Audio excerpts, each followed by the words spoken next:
All right, you guys, we are super excited. We have for you guys Lucy Bartholomew. We are going to dive into all things endurance nutrition. She has done some pretty epic stuff in her recent years here. And correct me if I'm wrong, Lucy, the is it the only female that's done Western, was it Western States and Kona all in the same very close time period, right? Is that what I It's UTMB and UTMB? Kona, and I'm the second woman. So Okay. amazingly, the first woman did it, and she was, I think, 47 years old. So Wow. it's pretty amazing. She's from Ireland, and I don't want to Oh, take anything away from what she yeah. achieved, especially. Amazing. Yeah. Wow. Okay.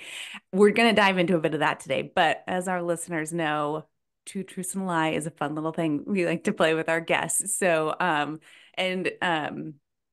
fun nugget for our listeners, Lucy just came up with these on the fly. So we are excited to hear what she has to say for her Two Truths and a Lie. So go ahead and break those down for us, Lucy.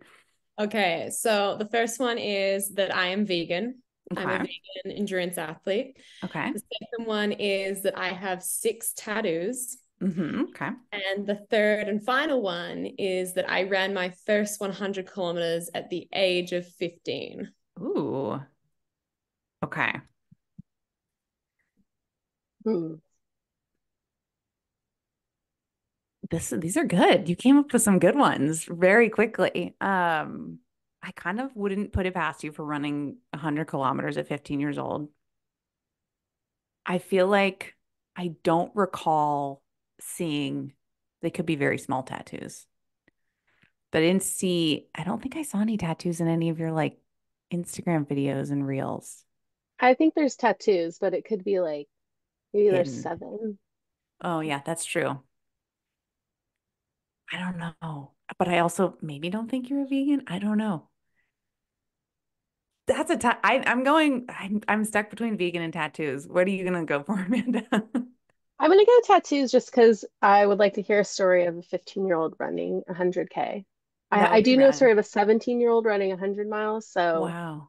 it could happen, and Yeah. that's a cool story. So going Okay. tattoos. All right. I'm gonna side with you on the tattoos that she doesn't have six tattoos, but we will reveal the answer at the end for our listeners. But why don't you take us back a little bit, Lucy? What got you excited about running super long distances or something like Ironman? Yeah, so they both of those kind of experiences came at different times in my life. I got into endurance running through my dad. Mm. I remember he was always kind of a road marathoner, just kind of, he did like 25 of the Melbourne marathons in Australia. Loved it. I remember him running to work from work. It's how he commuted. And I never really understood. I was like, we have a perfectly good car that sits in the driveway. But I also realized and saw as a kid how when he did run home from work, he was a much more fun dad. And there was definitely dessert after dinner and just kind of the power of running on his Mhm. mood. And it didn't make him tired, it made him energetic, which was really cool. And so I remember him kind of looking for a new challenge. He was realizing he was getting older and he'd chased that sub 3 hour marathon dream. He'd succeeded. And so he signed up for his first 100 kilometers in the Blue Mountains in Sydney, Australia. And I would ride my bike next to him as he trained for this. And then when the trails got pretty gnarly, I'd leave the bike at home or I'd leave it in the bush and then just run a bit with him. And then I got to go up and watch him do this 100 kilometers. And it was just the most inspiring thing. I saw the front of the pack, the elites just looking so amazing on the trails, just so graceful, so effortless. And then I saw the middle of the pack, people like my dad, just go getters. But it was really the back of the pack that I got to see that I really just saw every shape, size, ethnicity. And I was just like, this sport is so inclusive, and there's really no reason why you can't do this. There was just everything I saw, every type of human. And I just adored it. And I remember sitting on the train with him back to the airport after the race and thinking, man, that is such a cool accomplishment. I want to do that one day. And so that's when I kind of was interested in it. But I was pretty young. And so it was just kind of like waiting for my time to take part in it. Amazing. Did you do any sports in school growing up? I did I did all the sports. I wanted to get out of school as much as I could. So I was on every sports team. My school had chess as considered as a sport, and I was on that team. I didn't Oh know my how to God. play, but I was there. But I always got in trouble for talking too much. You'll notice probably in the podcast that I can go on and on and on. You're the perfect But guest. yeah, it's kind of working in my favor these days. Yeah.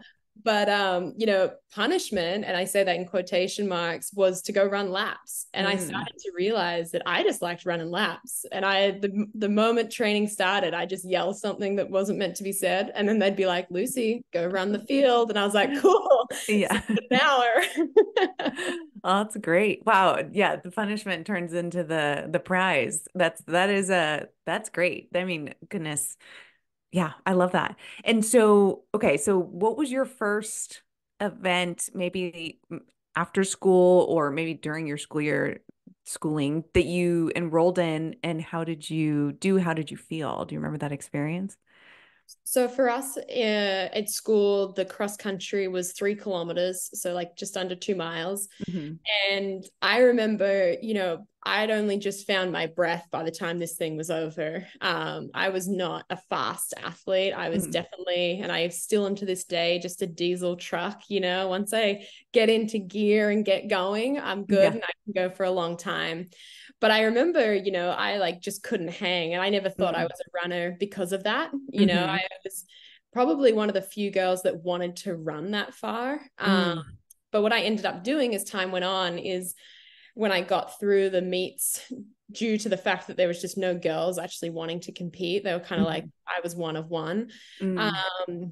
I would then run to the cross country, do the cross country race, and run home.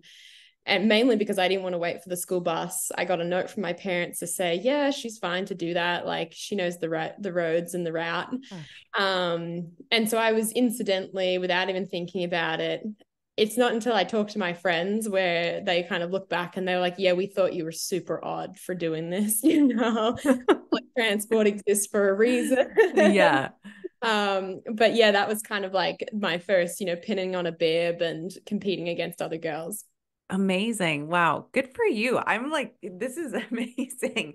I feel like, I mean, kids just don't do that. I don't know what you notice and what things are like in Australia, but out here where we are too, like not only have kids stopped walking, let alone running to school, but they're on e-bikes going to and from school. And so it's like, goodness, like, and now I feel like the old man where it's like back in the day, I used to have to, ride my bike without a motor to and from school. So yeah, that is impressive. So when did you kind of realize in your racing kind of experience and entries into these races, when did you kind of realize, I mean, obviously the passion was there, but when did you start to kind of like get the click of like, I want to do this competitively and or oh my goodness, I think I'm kind of good at this. Like, should I keep pushing and like reaching for something more? When did that kind of click for you? Yeah, it's kind of interesting because when I started the sport, there wasn't that many females doing it, and especially no one kind of my age. Mm, And so I was getting a lot of success and a lot of confidence given to me. My awesome. resume back then reads super well. You'd think I was some protege. Oh, But the thing is like I was very aware that, sometimes I was one of two, one of three women standing in a mm, field. And that's my mm, favorite thing. And in kind of where we are now is just how deep the women's field is and how many mm-hmm. people are at least making up the numbers on the start line. Yeah. And so it wasn't until Australia put together a team for Skyrunning World Championships in Mm, France. mm-hmm. And I went across, I was super young. I was in for the marathon. I was technically like a year too young, but they let me do it. And I got to race with girls around my age. And I was Wow. just, oh, there's people under 20 doing this because generally the sport of ultra running is, probably mid 40s. And so Mm-hmm. everyone was kind of like my mom and dad. And that was great. And I loved it and relished it. But it also kind of made me think like, this isn't a thing you do at my age. And Mm, it's certainly not a career. Mm. That race went pretty well for me. I won that race. And I kind of was like, oh, okay. Like in Australia, I was a big fish in a small pond. And here I am racing at like the world championships. And I can hang with these mountain goats that live in the mountains and Amazing. train and been brought up in the sport. So that kind of gave me some, just kind of like planted a seed. I went back to Australia, and Salomon had been at that time, they gave me shoes for like races that I'd done that they sponsored. And they were kind of like, Nice. oh, she keeps rocking up. She's doing everything. Here's like, you know, I'd been the same Salomon's 5 months on, and they were like, oh, here's another pair. And then they kind of said, look, we're not going to sign you a contract until you leave high school. We don't put pressure on you. And so I just kind of was dabbling, trying different distances, different terrains, different styles, just having real fun with it. Mm-hmm. And then when I left high school, I went across to Europe, got called into Salomon headquarters in France, signed a contract. And it was when the sport started to boom to the point of I could see people making livings off it. And I was interested and intrigued what that took. And I was willing to kind of give a year before university to see if I could. And Nice. I ended up being able to, and then never going to university and just sitting on this path. Amazing. Amazing. And with the ultra running stuff, when did the idea to add a swim and a bike come into the mix? That's like 2 years old, that whole triathlon thing. Wow. So I had a really good years of training and racing through Mm-hmm. till end of 2018. Mm-hmm. 2018 was a breakout year. I had big international success, really cemented myself in the sport. But I didn't do it healthily. And in Mm. 2019, I paid the price for that. Oh, shoot. And 2020 was COVID, Mm. which in hindsight was a blessing in disguise for me, because I was still battling with coming back from Mm. disrespecting my body and the sport and the impact that it has, and being young and naive. So I got 2 years where racing was shut down. I was in Australia, I was planted in one spot, and I really was given an opportunity to just find some homeostasis amongst it all. And then I trained for a big 100-mile race in the US every day during lockdown. It was kind of everything to me. And that race went really poorly. I ended up taking a fall at 30 miles in. And it just made me think, you know, you can train so hard for everything. You can sacrifice, you can do everything right. And on race day, you could take one wrong step and that dream comes tumbling down. Yeah. And I kind of just fell out of love with, like, if this is my job, and you know, like, this is just, there's too much weight on one day for me to perform, for things to come together. Mm-hmm. And so I needed to take a step back again. And Ironman actually came to me and offered me the opportunity to do a triathlon, just to shake things up, like keep the running in, but make it a bit different, add in biking and swimming and learn some new skills. And so at the end of 2022, I did my first Ironman, first triathlon, never had stitched together a swim, bike, ride. And it was awesome. And what I loved about it is that in the sport of ultra running, I'm 27, and people come to me wanting answers, and they think, you know, you've done 10 years of this sport. You must really have like all the tools in the toolbox. And it's so nice to be a student of sport. And I still see myself as a student of ultra running, but to be someone who was asking, you know, what would be considered like silly questions about, like, how do you clip in and out on a bike? Like, how do I not fall off this thing? And Yeah. how do you do a swim set, like a workout in the water? I only know how to swim easy and just like not drown. Yeah. And so it was just really beautiful to learn that. And it's really sparked that curiosity, because the growth you can have when you don't know how to do something is so huge to begin with. But when you do something for 10 years, the improvements are so incremental that it's really hard to see and be inspired by. Right. And so I did my first triathlon, did Busselton Ironman in West Australia, and qualified for the Kona World Championships, which I did last year. Amazing. Amazing. How do you feel like your cardiovascular fitness transferred to the bike and the swim from running? Yeah, I feel like swimming to me, I just can't do it very hard. I find it very meditative to put my head in the water. And what it taught me, swimming, that was probably the biggest takeaway, and I still do it and keep it in my routine because of this, is that it taught me to breathe with my movement. You only have a split second to look up and breathe and take in air. And if you can kind of like take that to matching it with your stride, you can really kind of get into this rhythmic, meditative, and bring that cortisol down in a stressful race or run.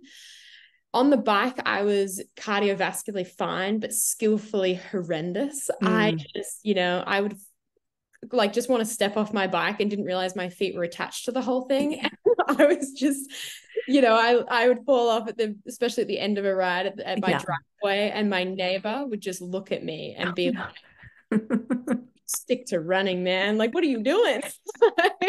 Got to unclip in the grassy section. Yeah, exactly. Oh man.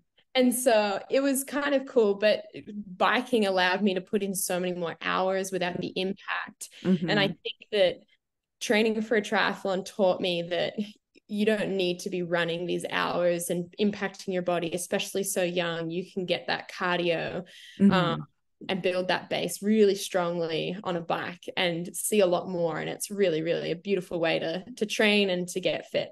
That's great. And did you, with your kind of when you started primarily just running, did you get a coach and have a coach during that time period, or were you doing your own programming? So when I first started, I kind of had my dad just, throw out ideas. But of course, it's like my dad. I was like, oh yeah, no. And I look back and I'm like, probably should have done that. Yeah.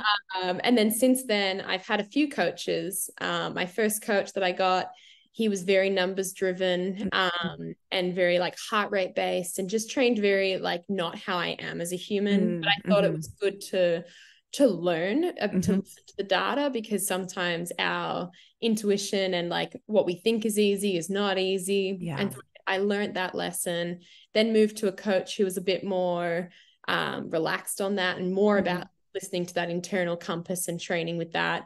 And then I've kind of ebbed and flowed between data driven and intuition driven. And I think change is as good as a holiday, and whenever I've changed coaches, I've seen big changes in my fitness and my excitement for it. Obviously, I spend a fair amount of time with these people. It's not just like weekly. I'm like, nah, not using you anymore. Sorry. But yeah, so it's kind of been cool to see the different approaches. And now I'm a coach myself. I can apply those different ways that people like to learn and train, and what inspires them, and use that to help them become their best. That's awesome. So I want to dive into your kind of back to back, or have you kind of break it down for us, the UTMB to Kona situation. Tell us a little bit, kind of break it down for our listeners of like, what is UTMB for maybe some of our listeners who don't know, and what was the timeline between that and going to Kona for Ironman? Yeah, totally. So UTMB is a 160 kilometer, 100-mile race that runs in Europe. It starts in France, goes through Italy, into Switzerland, and back into France. And it has 10,000 meters of climbing, or 33,000 feet. So it's super steep, very mountainous. It's the pinnacle of ultra running in terms of there's 10,000 people on that start line, and it's just a single track the whole way around this mountain. So it's really, really amazing. And so that race was held on September 1st. And then Kona, the World Championships, the pinnacle of Ironman, was held 5 weeks later, obviously on the Hawaiian island, Kona. And so when I got into both of these, I got into Kona first, and I was like, hell yeah, what an experience. It was also the first year that it was an all women's race on the island. And I really wanted to be a part of that, because I thought that's going to be super special. It's new. It never been done before. And then a couple of months later, I did a 100-mile race that qualified me for UTMB. And I've always been someone that thinks that the universe gives you what you need. And so when I kind of got that opportunity, I was like, hell yeah. And then I looked at the calendar and I was like, whoa, okay. Like that's, Lucy, you've been burnt out before. Do you think this is kind of maybe an old Lucy? You would say yes to both. But I ended up kind of thinking, the way that it runs, that I can do the 100-mile race first. That's my job. That's what I have a lot of expectations on myself for. And then I can kind of swim and cycle my way as recovery towards the Ironman, and use that as a bit more of like a cherry on the cake of a massive travel stint, big racing period. And just have fun with it. I had no expectations for Kona except for I just wanted to complete it. And so it did work in my favor. UTMB took me 27 and a half hours maybe. I finished in 10th place for the females. And then I flew to Boulder, to Colorado, and I trained there where I just kind of, swam, cycled, jogged. I was like, if I can run 100 miles around the mountain, I think I can do a marathon on the coast. Yeah.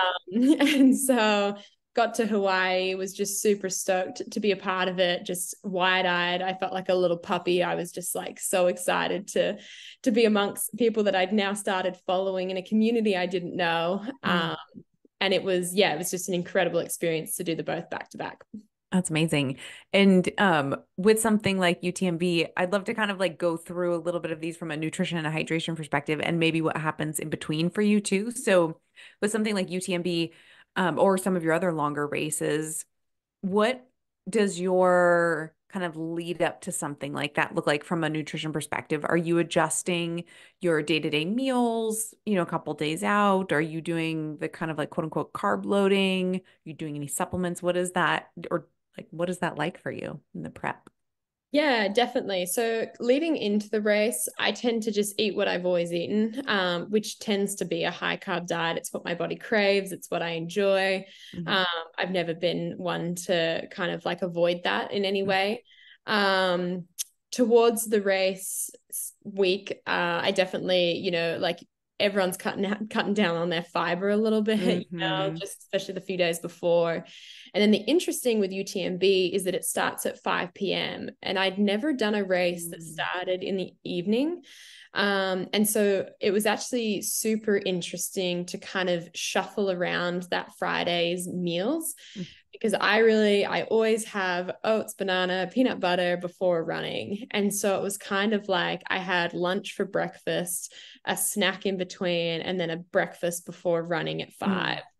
And I just, winged it, hoped for the best. But the one thing that I probably would do differently if I was to do it again is I would love to manage caffeine better, because when you go straight into an evening, you've lived a whole Friday being nervous for the race, and I'm a nervous person.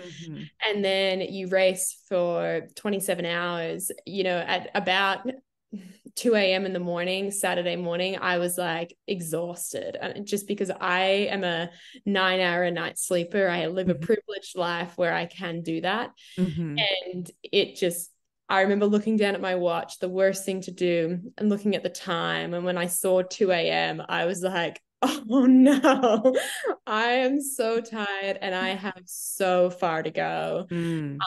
So that's something that like I definitely need to refine. But something cool to play with in the future. Yeah. So did you start using caffeine right from the get because it started at 5 p.m. or were you planning on saving it towards the end of the race? I was trying to hold it off till halfway. But I ended up needing it a lot earlier. And then once I was like on it, I just needed it. I couldn't get off it. So it was, I didn't sleep for a couple of days after because I was so on it. Yeah. Wow. And so what does your nutrition look like for something like UTMB? Do you have to carry all your nutrition? Are there aid stations where you can restock or places where you can meet people and get stuff? What is that like from a fueling perspective on course? Yeah. So there's checkpoints along the way, probably every 20 kilometers, 10, 15, 12 miles. But the thing is with UTMB is you're going over mountain passes so that it takes a long time. So you could be up to like 4, 5, 6 hours without seeing aid stations. So you do need to carry a lot of it. So you're looking for, like, I use gels. I use a brand called Spring Energy. Oh, yeah. Yeah, which tend to be more like real food. And I feel like Mm-hmm. I can take that for 27 hours feeling pretty good. If I put Nice. in my stomach something just really like just sugar, it just, Mm-hmm. one, I get the palate fatigue straight away, and the Yeah. consistency makes me want to vomit. So and I also tend to lean more on like a wrap or bars or Mm-hmm. something, especially at the beginning, because even though, yes, it takes a bit to kind of chew it and swallow it, you've got time and it just Mm-hmm. paces you. So Mm-hmm. I'd rather, when you're running, you're going to run at a deficit no matter what. And Yeah. I look at it as like you're digging a hole as you run, and you fill in the hole when you eat something. And so Mm-hmm. at the beginning of the race, when my stomach's good, the intensity's low, I'm still fairly fresh, I try to really kind of like overcompensate the calories, knowing that I will get lazy and I will fatigue and I Mm-hmm. will probably get a bit off my nutrition plan. But for this race, the conditions, like, it was pretty cool up top, definitely was able to eat some more. And then when I was in Italy, my crew was like eating a pizza and I was like, can I have a slice of that? Like, and it was just like my body was like, yes, warm bread, like, Amazing. yeah. And so it was really cool too. And obviously it was like the best quality pizza. It was Italy. Yes. Wow. Yeah, you can't beat that opportunity. That's Hell incredible. no. Yeah, Yeah. I walked out of this aid station with just like this massive triangle, and everyone was like, is she? I think she's hungry. I was like, yeah, man, I'm putting calories in to get energy out. I'm doing Yep. whatever will make me move forward. So my nutrition plan, much to my coach's distress, is very lackadaisical, and probably could do with a lot of refining. But I mean, goodness, all those things though, they sound, I mean, you have to listen to your body, right? At the end of the day. And like you're saying, the palate fatigue is something that is a problem, especially when we're thinking about these long races, is you have to have some variety. With you mentioned wraps and bars. When you say wraps, are we talking like tortillas or what does a wrap consist of when you do that early on in the race? Yeah, so usually it's just a white wheat wrap, so I'm good Mhm. with gluten and everything. Doesn't Yeah. affect me. I actually really enjoy it. And it'll have something like peanut butter in it, or it might Mhm. have like avocado and Oh, just tons nice. of Yeah. Yep. salt. I'm Australian, so I put Vegemite in it, which might make people want to gag, but it's what I enjoy. But yes, Yes. I like that it can be flattened in my pack and it doesn't Hmm. change the texture. Nice. And I also love that you can just bite it and put it away. I think with Yeah. gels, sometimes the fact that you can't just put that thing away halfway through, you have to kind of commit unless you want to Hmm. be sticky. Hmm. I really appreciate that because I'm very much nibble, nibble, sip, sip. I'm not Hmm. big, gigantic things all at once. Yeah. So with the mentioning the spring gels too, are you like going with a bunch of different, I know they have multiple flavor options, or is there a few that you're keen on that kind of the taste appeals to you and gives you what you need? Yeah, so I have my three favorites. I love awesome sauce. Oh yeah. I pretty much that's my go-to. I love the canterbury, and Hmm. I enjoy the speed nut conditions pending. Right. Higher calorie. I feel like if it's cooler, it's good. If it's hot, my body just doesn't want the fattiness. Right. Um, and then I have kind of been using for UTMB, I took a wolf pack, which Oh at yeah. least you can screw that back on and take a sip of the oatmeal. And so they're my favorites and my go-tos. Yeah. And what are you using as a caffeine source for something like that? So I was using, I had some caffeinated gels that weren't Spring Energy, as well as just kind of like some black coffee that I was Oh at wow. it's just to kind of like, it's Yeah. nice because it's bitter and it Hmm. takes away from the sweetness. That's a great point. Yeah. Wow. And so through something like UTMB, how overall, how were your stomach conditions? It was interesting because I also had my period. So I was Okay. kind of battling that as Yep. well. Mm-hmm. And when I started, the start is for the first 4 miles, you're going pretty fast along the river. And I wasn't sure if it was the pace, my period, or whatever, but I just couldn't get, like, to me, that first gel going in, or that first piece of food is very important because Mm-hmm. it kind of is like telling your body, keep that gut functioning because she's going to be eating while running. We can't just put all the blood to the legs. We Mm-hmm. need to keep this engine firing. And I just couldn't do it. And so I ended up walking up the first hill, letting the lead group go, and just like bringing that heart rate down and just getting something in. Mm-hmm. And it's probably the best thing I ever did because most of those girls that went at that pace ended up not finishing the race. Oh shoot. Yeah. But it was, yeah, it was interesting to kind of be like, is this not sitting well because maybe the gels just feels funky today, or Mm-hmm. is it because I'm on my period and this is just like you're always a Yeah. little bloated and Yeah. feeling a bit funky. Mm-hmm. So it was kind of interesting to be between those two, but I'm really proud that I was still just like nibbling on things and keeping stuff going in. And then once I Nice. kind of found a groove and a marble and a groove out there with it all, I was able to kind of like really pound it down. Nice. There you go. And are you shooting for, out of curiosity, like so many gels per hour or a carb target per hour, or is it more based off of feel?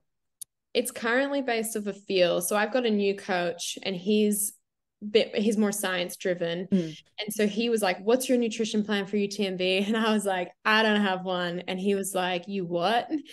And he was like, "Okay, I want your crew to keep all your wrappers and to Mm. write down everything you eat. And we're going to go over it afterwards because that's a low hanging fruit thing that we can finesse." Totally. Yeah. Yeah, and so we did that, and now we're kind of like trying to establish a plan. This race that I'll do here in America in 3 weeks' time will be kind of like the first time trying it out at a Nice. race pace. Mm-hmm. Um, and it's going more using some liquid calories just to get Okay. the calories up, and it's going to be hot, so the hydration. But at the Mm-hmm. moment, like the numbers are, we're still finessing it and seeing what my Yeah. stomach can handle. Yeah. Nice. Wow, that's great. And okay, so as you kind of finish out and get to the end of UTMB race, what is the kind of like hours after the race look like? Are you totally like sick of nutrition at this point, or are you able to get stuff in, or you just want to take a nap, or is the caffeine just flooding your body and brain? Yeah, so I mean, as the race was finishing, I was having some pain on my left ankle, and I Mm. thought, in my mind, worst case scenario, I was like, I think I've got given myself a stress fracture out Oh here. shoot. And so I was in a lot of pain, especially going downhill, to the point where everything was just tensing, and I definitely wasn't eating because Hmm. it made me feel so sick. Mm. Um, anyway, I finished the race. My coach kind of says, is 10th place worth a stress fracture? And I was like, no, hell no. Mm. But it turns out after a scan, it was just a tendon that was kind of getting pulled off my shin, Oh, steep grades of the ups and the downs. yeah. But I finished, I was in a lot of pain from that. Obviously, everything in your body is going into overdrive, trying to repair and to do whatever it can to keep you functioning. But I remember I finished in the evening. I took a shower, brushed my teeth, went to bed, and then my roommate brought me hot chips smothered Mm. in salt in my bed, and I was just laying there drip feeding these chips in all night. Like they were cold by the end, but they were still Yeah. in. And then I woke up the next morning, and I always kind of get like a nauseous feeling of just kind of, yeah, everything's just rattled from being out there Yeah. for so long. And had like a pretty substantial breakfast. And then I was Nice. standing in the podium in the blazing sun, and the winner was doing her speech to congratulate and to thank everyone. And I just had to sit on the stage because I was Oh, like, this breakfast is about to come back out. oh We don't sit down. no. And so, I was happy to keep that in because it was needed. Yeah. But it was probably like I stayed in Europe for 1 week before flying to America. And that week was my hunger cues were all over the shop. Some days I just didn't want anything. Some days, Right. at midnight, it was like, we need a sandwich, And so it was just kind of like having snacks close by all the time. Yeah. And kind of the same as the race strategy, just keep nibbling, keep sipping. You got to put it in to recover from these things. And then knowing that I had Kona, it was like even more important that we didn't take the foot off the pedal on recovery and eating. Definitely, definitely. Did you, in that time window, the 5 weeks between UTMB and Kona, are you also utilizing any supplements to help with recovery or preparation for performance-wise for Kona? So I lean heavily on, I love magnesium. I take that Mm-hmm. before bed and it helps me sleep. Yeah. I take an iron supplement. I've always had just like low iron. Yeah. And that's definitely something I focus on. And then I was just taking like a multivitamin just for traveling. Yeah. Just being on airplanes, it's just so risky these days. Yeah. And so just anything like, vitamin C, just anything that I could, zinc to promote my immune system. Mm-hmm. I was kind of like leaning on that, as well as like a protein powder just to keep it easy to get the protein and Yeah. calories. Mm-hmm. Nice. And what is your movement and kind of training programming look like when you have a 5 week window? Like, are you like, is there much of a recovery period going on, or is it kind of like we're getting right back to it to kind of keep fitness up, or what was that like? So I took that week in Europe as no running. I was there. I actually had a friend do a race just a few days after UTMB. So I ended up going, watching, cheering, crewing him. He'd crewed Nice. me at UTMB. So it was kind of like a payback. Yeah. And then I took the flight to the US and swam and cycled, which to me it feels like rest. Hmm. It's not impactful. It's not the Right. hours. So it was just really fun to get back on my bike and to swim. Nice. And especially with the bummed ankle, I was worried about it. I was waiting for the scan results. And so I wasn't running. And it was just kind of like, it just naturally seemed to work really well. And then I could Hmm. actually call what I was actually calling rehab was training for this thing. And then in the last kind of like that was probably a week of just swim cycling. Then I just started adding in some jogs. Then it was like jogging off the bike. Hmm. And then I did one long run. And that was it. But I kind of, especially having seen the scan, my ankle was cool. UTMB had gone as well as I could have hoped. Nice. I was just kind of like, I'm in such a good position where I can go to this island, have acai bowls, and make my way around this course in whatever fashion that looks like, Yeah. knowing that I'd done what I'd set out to do. Amazing. So one of the big things I think we get a lot of questions about from clients and athletes too, and love to hear your thoughts on this too. You mentioned kind of leading into UTMB, you'll eat kind of like you normally would. How do you what is normally and how do you make that apply in these different locations around the world? I'm talking about kind of now we're in Kona. What does nutrition look like leading up to Kona, trying to keep a high carb diet? What are those high carb things you're trying to get in and find there, or do you pack them with you? Yeah, I think my diet staples are things that are very universally found. Nice.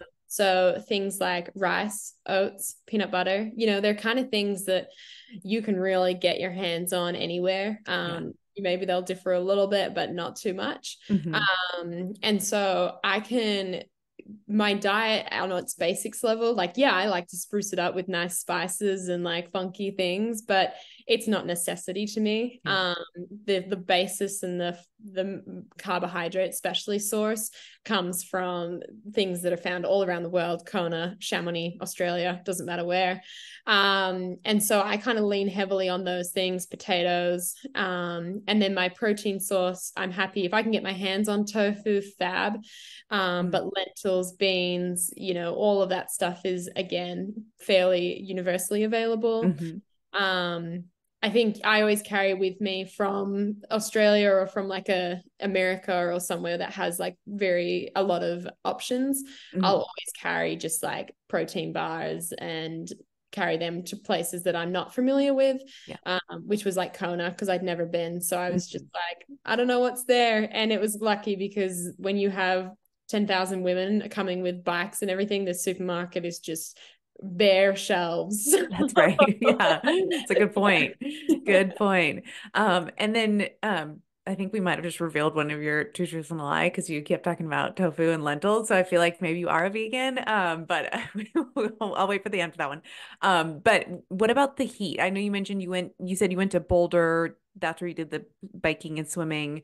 Were you doing any sauna prepping or exposure for Kona? Yeah, I mean, I dabbled in it. I have this kind of internal confidence in the heat. I've raced Western States, which is in Yeah. the US, in California, very hot. Mhm. Australia obviously is a warm country.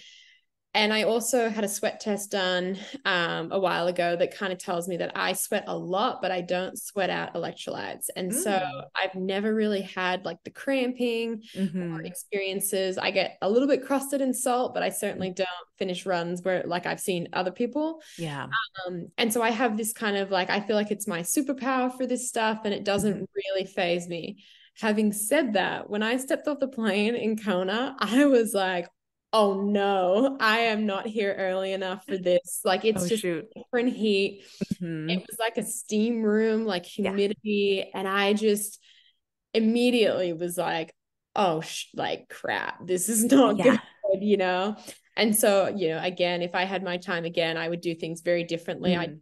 a lot earlier. But I just couldn't afford that island at that time. They Right. really bump everything up for that Yeah. race. Yeah. But yeah, it's something that again, I knew the conditions were tough, but I Hmm. knew that my body would be able to do it fairly healthily. And yeah, it worked out in the end. Awesome. And we didn't talk about hydration or electrolytes for UTMB. Are you doing salt capsules or anything of that nature, or what is your kind of go-to hydration and fluid placement source? Yeah, so I had this sweat test done with Precision Hydration Hmm. back when I was working with them in I'd say like 2015, super Okay. early on in their Yeah. brand career. And when I heard that I've never had a salt capsule in my life, I like have carried them because people told me. So I thought, Yeah. yeah, okay, cool. But I use a brand from Australia called Bix, Bix. Okay. Um, and they have kind of like a none, I don't know how you Oh, say it, yeah. Hmm. 0 calorie, just electrolyte. Hmm. They recently brought out one with some calories in it. And I just think if I can get more calories in Yeah. and some electrolytes, banging, like I'll Yeah. take um, Awesome. so that's kind of, I don't have like a how many meals per hour. I Hmm. drink to thirst. But I sweat a lot. So I do try and take on a lot and I love to drink and it doesn't upset my tummy in any way. So Yeah. yeah, it's just kind of like, again, nibble, nibble, sip, sip throughout the whole thing. Amazing. And with something like Kona, Ironman, multiple sports, comparing that to UTMB from a nutrition perspective, is that different? Are you doing wraps on the bike in that heat like that? Or how has that evolved or changed for you, or does it? Yeah. So one of my favorite things about the Ironman training was that on a bike, you can put in calories like nowhere else. You're not rattling your stomach Yeah. running. You're seated. And you're I was working at an effort that was like I could chew or do anything I needed to do. Having said that, like the aid station set up, it's not like you pull off and get off your bike and stop and Hmm. stuff. And I didn't have someone there to help me. So what I ended up doing is obviously you do this, you have your breakfast, you do the swim, that's an Hmm. hour without anything. In transition, I choked down with salt water, like a bar and as much water as I could just to rehydrate from the salt. Hmm. And then on the bike in my jersey and also in my bike seat, I'd put taped like a Cliff Bar, a Spring Hmm. Energy bar, like 3 gels. And then at the aid stations, I picked up a lot of like bananas. They had like Gatorades and just Hmm. like anything that they were offering and anything that it's so hard. You're trying to Yeah. ride and like grab these things and Yeah. the volunteers are so lovely. They'll like run next to you to try and make sure you get what you need. Right. And then they had Morton on course. Oh, So yeah. I also just I knew that I didn't mind it. I didn't love it, but I Mhm. could, if I needed to stomach it, I could. Yeah.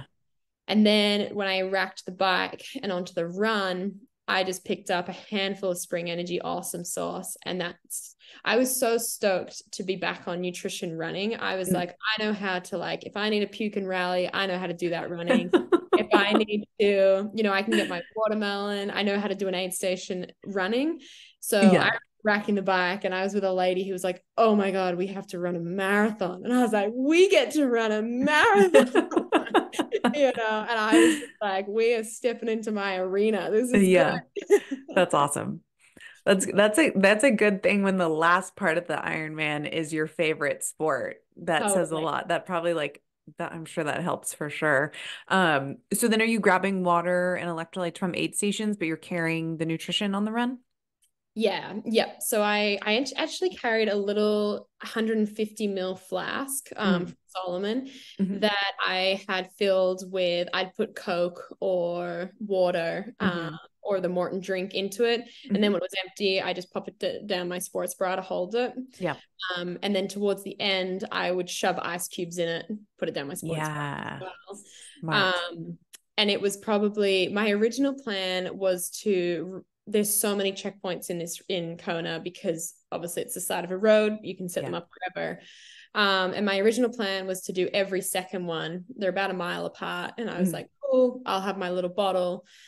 But I had issues with my bike on the ride. I had my Mm. derailleur was bent, and so I had no gears. I rode in one single gear. I was like on this such an Oh no. expensive, nice bike, and I was like, I could be on a fixie right now. This thing Oh my has gosh. one Oh single no. speed. So I ended up working a lot harder, and I knew that I was burning through energy, burning through calories. And when I wrecked my bike, it was kind of like, okay, Lucy, your legs are more fatigued than we'd like. You Mm. need to eat some more, drink some more. We're gonna have to do every aid station. And so yeah, it ended up being a bit of a vision quest towards the end. Not what I envisioned, but I got there before sunset, which became my goal as I watched the horizon drop. Nice. Amazing. Wow. And goodness. And so then did you go kind of, I want to be mindful of your time here too, because I know we're getting close to the hour, but so after Kona, then are you going into like postseason recovery period, or was there other races following that as well? So I got on a plane home from Hawaii. I put that bike away. I was very happy to be done with that thing. Yeah. And then I I attended some local small races, mainly to support the community. I was away for 5 months at the Mm. end of when Kona finished, and I was Wow. ready to come home. And so I really just traveled around. I jumped in some like the smaller distances at races, Nice. got my ass kicked, and I was like, oh man, you think you can do UTMB in Kona, but a 20K run is just like that'll get you. Yeah. But no, it was more just like come back home, sleep, eat, recover. And yeah, now I'm in the US preparing for an early season race. So it was good to have that little period off. Nice. And I don't know if you said it on the recording yet, but you're in Arizona for Black Canyons. For Black Yes. Canyon?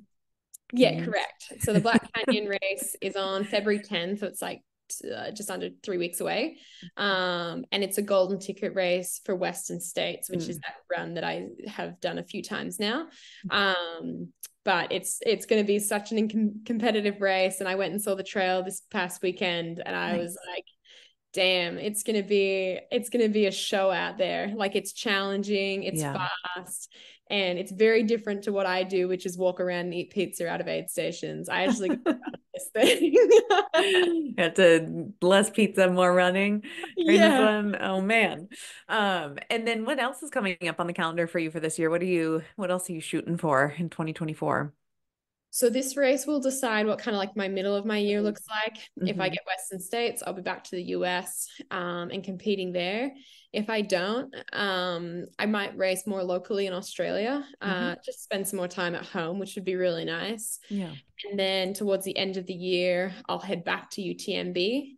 And then I am also going to do the Ironman 70.3 World Championships. So the half Nice. Ironman in New Zealand, which is way Amazing. closer than Hawaii. Yeah.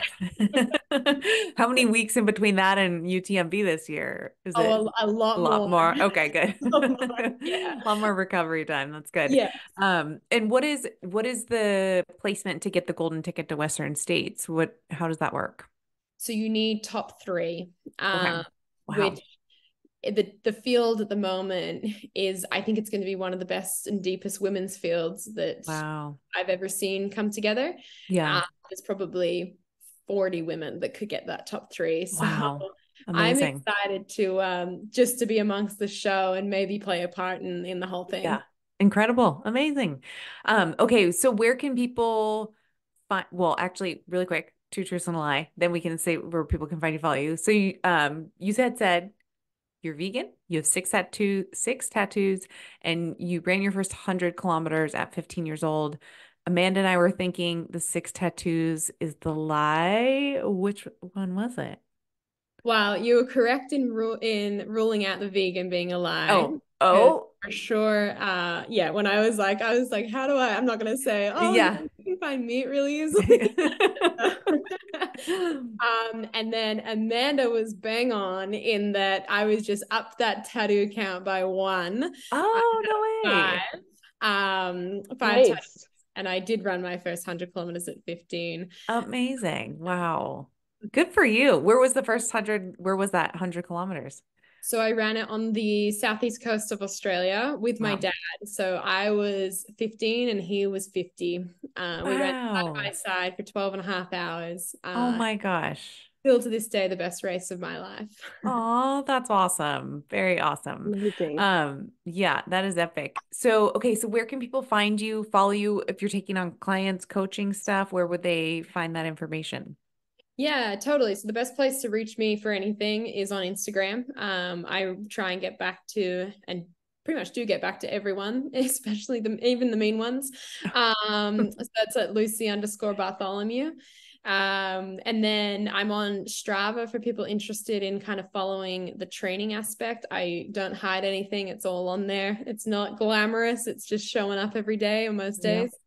But they're the two. And on my Instagram, it links to, you can email me from that page. So if Perfect. you were interested in coaching or if you have any other long questions, that's where you can do that. Amazing. Awesome. Well, thank you so much for joining us today, Lucy. This has been such a fun episode to learn so much stuff. Thank you. Oh, thank you for having me. I really, really appreciate it. And it's so nice to be in the right time zone for this. Yeah, yes, right. Exactly. Well, thank you again so much. This has been great. Awesome.